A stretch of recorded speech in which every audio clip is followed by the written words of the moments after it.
Hello everyone, my name is Deepak and welcome to this group presentation. This group consists of 3 members including me. Others are Declan and Nivedita.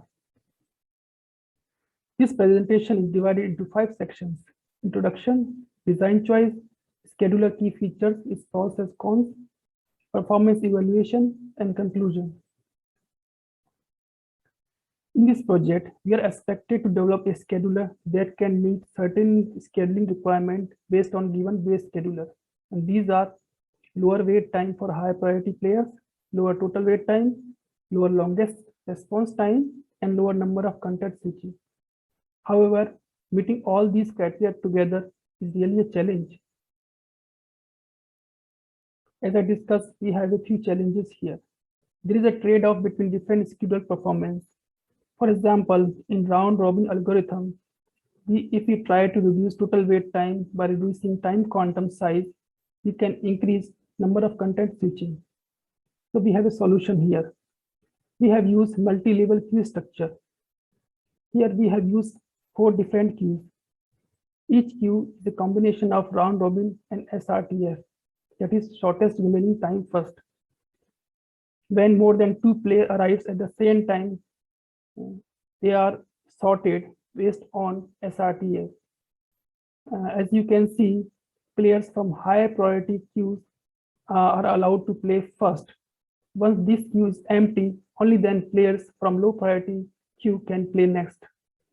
When there is a timeout, players are preempted and they are pushed back into 2 different queues based on their priorities, and they are scheduled in a similar fashion that I have already discussed here. So we have 4 different queues and it is their playing sequence. These are some of the key features of this scheduler.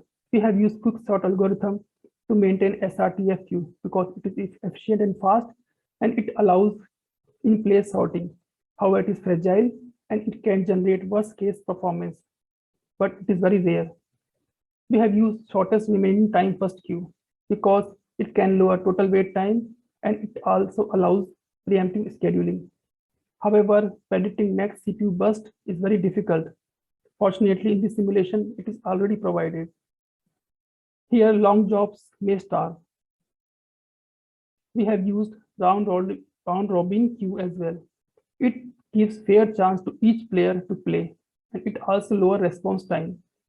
However, if time quantum is not wisely chosen, it can increase total wait time and also content switching. Finally, we have used multi-level queue structure because it eliminates problem of starvation and it also allows flexible movement between different queues so that we can maintain our priorities. This is the performance evaluation for test case. This is random test case 1, which was given in the assignment. As you can see, our scheduler has passed all the tests successfully with a significant margin. As you can see, number of content switching are reduced to almost half, and that is a great achievement.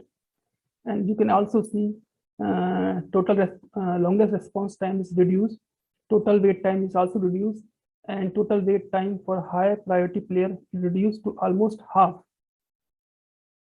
Similarly, we have random test case 2. It has also passed all the test criteria. And we have also have random test case 3. This has also passed all the scheduling criteria, but with a little margin because now our queue is a bigger here. So it can distort some of the scheduling parameters. We have created a manual test case for worst case scenario. As you can see, many jobs are assigned with same arrival time. However, it has passed all the tests, but with a little margin. In conclusion, no single scheduler can satisfy all scheduling criteria. On one hand, SRTF gives minimum total wait time. On other hand, round robin can improve response time. So we have used combination of both. By using multi-level queue structure, we can allow different queues to schedule based on their priority. This is the end of my presentation. Thank you for your time.